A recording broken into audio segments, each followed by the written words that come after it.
Is RDP the devil? I've been using this phrase for years, and it just felt right with my own personal excitement for Diablo 4 being released in a few days, which helped motivate me to actually create this video. In a few minutes, we're going to flip to my lab, and I'm going to prove why RDP, the most common and default approach for IT administrators, needs to stop. Every gaming video needs a tier list, so I created one for this video after the lab portion.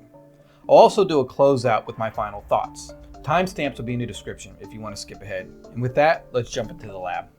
We have a domain controller, Windows Server 2022, which is going to be DHCP, so it's running the DHCP role, to Windows 11 client, which is going to be used to manage this solution. In the Active Directory, each one of the accounts will have a unique account for whatever we're doing. So one for RDP, one for MMC, etc. That way, when we're looking at the Mimikatz, you can see the logs, the profiles, and the things are generated, and we're not like overlapping and reusing them. You can see right here on the screen, there is the Server 2022 with the DHCP role is running, and then we also have a Windows 11 client. So this would be like the client that the accounts will log into, and then they will remotely try to manage the DHCP.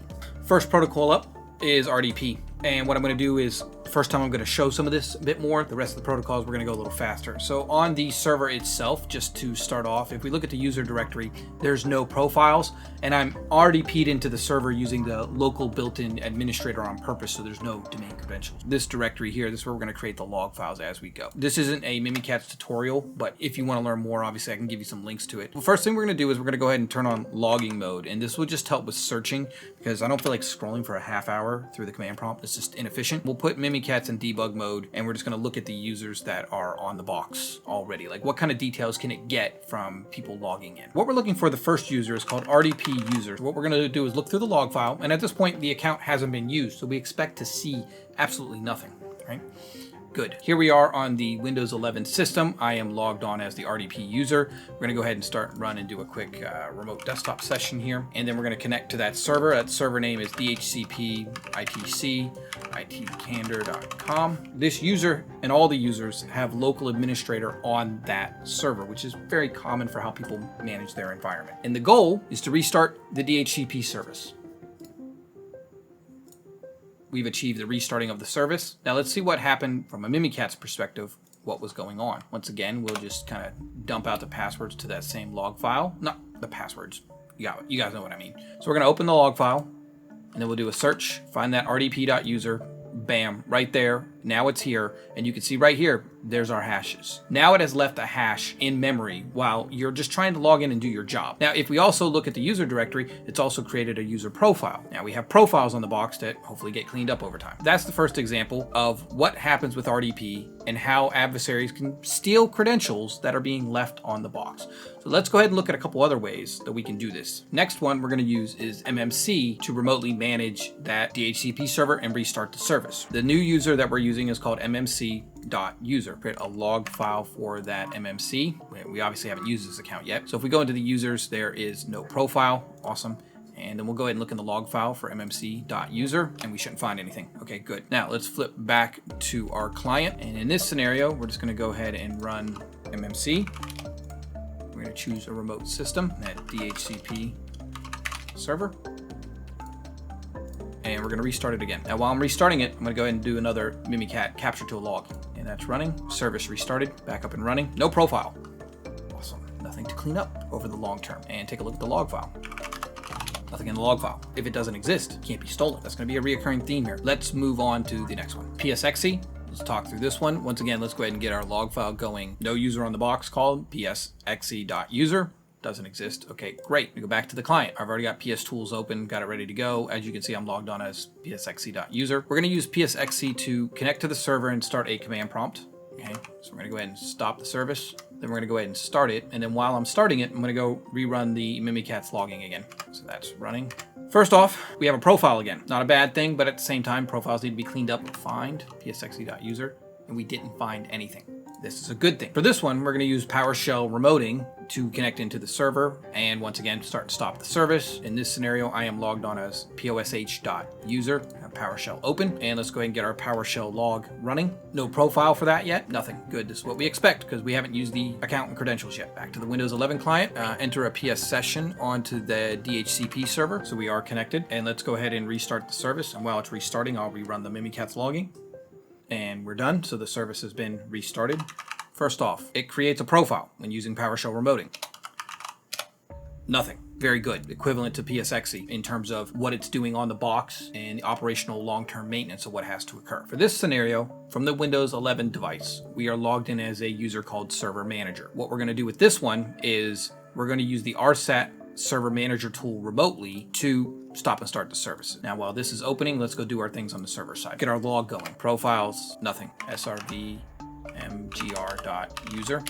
And there's nothing because we haven't done anything yet. Now let's go back to our client. Server Manager is open. Let's go ahead and add a server to this. You go to Manage and you can add a server or multiple servers. Click it, add, okay. Server comes up, give it some time to refresh. Now the server itself has identified that there's DHCP on it. So there's a lot of ways to restart the service. You can just click on the DHCP service itself, come down here and restart it, and you see how it filters out. We're gonna right click and we're gonna go ahead and hit restart. While it's doing this, we'll go hit the Mimikatz logging again. So that's running. Go back to the client. See up here, we can see what it's doing. So it's gonna go ahead and restart the service, stopping and starting. As you can see, service started, stopped, job done. Remotely. First off, let's check users. No user profile created. Next thing, Server Manager. Let's go find this account. Nothing. When the user was logged on, there was nothing for Mimikatz to grab or take while you were doing those actions and connected to it. Server Manager, awesome tool. Once again, operationally doesn't leave stuff on the box, less to clean up, less to manage, nothing to steal. For our last way of managing, we're going to use WAC, Windows Admin Center. Up until this point, every account I've used has not had any admin rights on the client because you shouldn't need rights on the client. The action we're doing is on the DHCP server. This computer, normal user, if an adversary was to get on this box, they would only be stealing our credentials as a normal user within this system, and they don't have local admin to easily compromise it. Obviously, there's other ways to steal it, but the point is we're not making it easy for them. Basically, with Windows Admin Center, you have to be a local admin on the client. Normally, you would build out a Windows Admin Center server or cluster of servers, and in that scenario, you wouldn't need local admin rights on that website that's hosting it, but you would need it on the server you're connecting to. So the point here is I had to tweak this a little bit, but you don't need local admin for any of the stuff I've done on the Windows 11 client, only on the DHCP server where we're taking the action. Okay, so this is opening up. I'm gonna pop back into the server. You guys have seen this right now. Let's get our log going. Look at some profiles, nothing.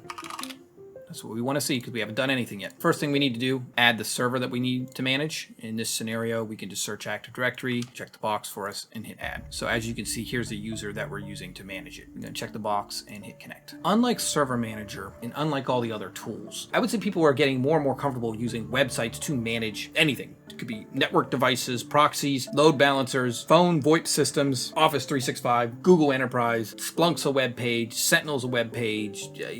Everything's a web page these days. As you can see, you can do just crazy amounts of information is right here in front of you. Never had to log into the server. Then you can also look at the events. I added the DHCP snap-in just to kind of show off that you could go to DHCP here and you can add this extension. It's not there by default. This will let you manage the scopes of the DHCP server, something you might delegate to your network team. As you can see, it loaded. I can click on the scope and then I can just add exclusions, add reservations, all the stuff that I would normally need to do, never logging onto the server to manage it. You can look at the firewall, you can look at local users, you can do PowerShell processes, services. With services up, let's go down to the DHCP again. So I'm just gonna do a quick search because the whole world is searching. Okay, there's the service we're gonna restart. Then I will do the same thing when I hit restart with the Mimikatz logging. Sure you wanna do this? Yes, run the log again. And let's check the tasks. Almost done. Service is done again. It does create a profile in the box. So obviously some operational cleanup. In this scenario, the amount of value you can get out of the Windows Admin Center, being able to quickly access event log and firewall and all these things, probably worth it. Go ahead and check our logs now. And once again, nothing left on the box. This is what we want to see. What you can do is look on the screen. Here is the hashes of all these log files. I'm going to go ahead and upload these log files to a OneDrive share where anybody can access it. So if anybody else wants to just pull these down, double check my work so you can't say, hey Joel, you're crazy, whatever. It's there. Yes, it's just log files, but it's always nice to have access to these things just to kind of see what was going on. I know people don't want to download these files, which is good from a security perspective. Once again, they're in the OneDrive and you can just open them in the browser, view the text from there. Sticking with our gaming theme, because I'm really excited about Diablo 4 and RDP is the devil, so it's evil. So what I decided was, let's go ahead and keep our gaming theme going. I made a tier list. Secure methods to manage Windows Server remotely. Different ways to securely manage it. We just talked about them. Let's put them on the board, rank them. My personal feelings, People don't like it. It's IT candor. I'm going to be candid. You guys know it already. Got to go with my boy, the legacy, the classic, the man himself, MMC. Who would have known? 20 years later, no profile, no credentials. Boom, operationally low, and still secure to this day. Gotta give it to MMC. It's not going anywhere. Next on my list, Windows Admin Center. S-tier solution. Look, it does have some operational overhead with putting profiles on the box, but there's nothing to steal. And in that scenario, because you can do so much through a web page, everything's a web page today. Office 365, Google, Amazon, Azure. Just being able to manage your servers through a web page is brilliant. And the amount of data and information you can see is awesome. It's extensible. You don't like something? Write your own code, pop it in there, boom, you have it. Love it. S tier. Takes us to Server Manager, B tier. So look, because WAX supersedes it, it even tells you in Admin Center, please use WAX. Or it's already saying, hey, you need to move over. It's still a great tool. Doesn't put profiles, and you don't have to leave credentials over there. Amazing. However, it requires RSAT, and having to install the features on demand and the RSAT and all that mess and trying to get everybody to install it is just a pain versus just going to a website and everything's there. It's B tier. You know, if WAC wasn't around, it might have been up in A, but it's down now that WAC exists. Ooh, it's gonna maybe upset somebody. PSExec, it's a C tier. Damn, can't believe you did that. Look, the tool is old. Great job. Did what it needed to do. Poor logging. It just isn't user-friendly. All the tools are individual. There's some amazing tools in PSExec that Windows still doesn't have, like especially like Procmon and just crazy things like that. Most operational management, you want to go with PowerShell. And I can give you some crazy stories. A lot of times when you're doing incident response, if we see PSExec going off, we're going to ask a lot of questions because it's not a common tool that most admins would use, that most people would choose PowerShell now, which brings us to PowerShell. PowerShell is going in an A tier. Frankly speaking, it's still an amazing tool. You can do things in bulk. It does put a profile on there, but it just does things Server Manager can't. It's very extensible. Everybody should know the commandlets. There's thousands of commandlets now. A lot of products make the features that are integrated with it, scripting, etc. It just can do so much. It can manage CSVs and JSON and XML files. It's an amazing tool. Everybody should know it by now. A lot of these things, like Server Manager was, a GUI built on PowerShell, but a lot of people are afraid of command line. That's another problem. It does create a profile, nothing to steal, super amazing tool. Last on the list, RDP. It's evil, worst of the worst up here. Profiles and credentials that can be stolen. It's going straight down to hell. It is evil. Is it the devil? I don't know. It's evil.